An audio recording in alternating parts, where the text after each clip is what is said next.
They say the Earth is 71% water, but what happens when those waters begin to run empty?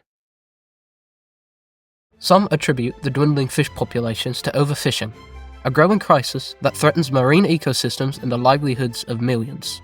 But how did we reach this point? Why did overfishing begin? And most importantly, what can we do to reverse it before it's too late?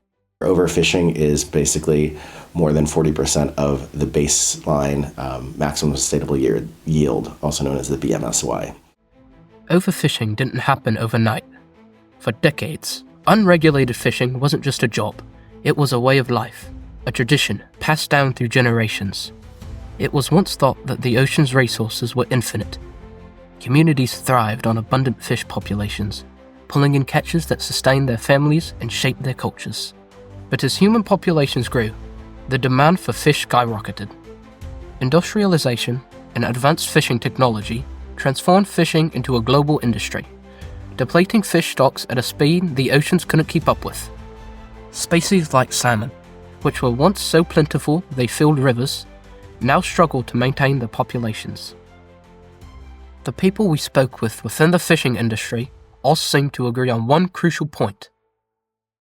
The term overfishing should be replaced with overpopulation.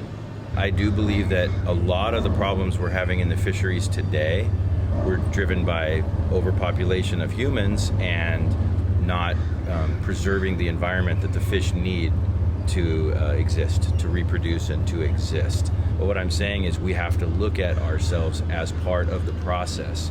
And as we become overpopulated, we're going to be eating more and more. But while it's important to understand how we got here, we can't remain stuck in the past.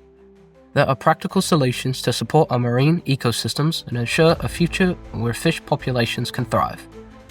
One such approach focuses on improving the ways we interact with our oceans, addressing not just overfishing, but the broader challenges threatening marine life.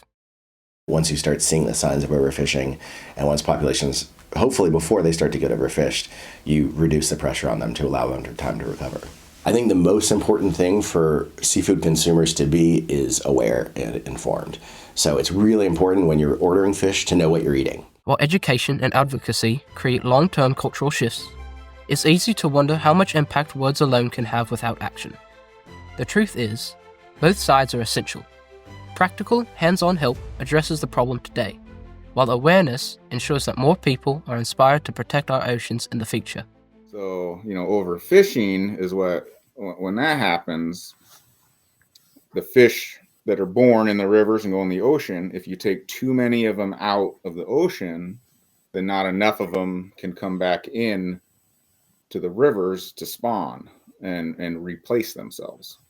So what you want for a sustainable fishery, what you want is the number of fish spawning that go out.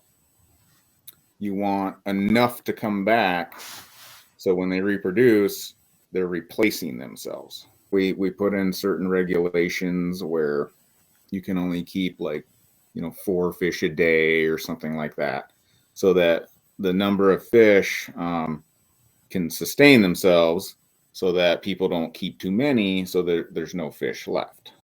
Protecting our oceans requires more than just scaling back fishing.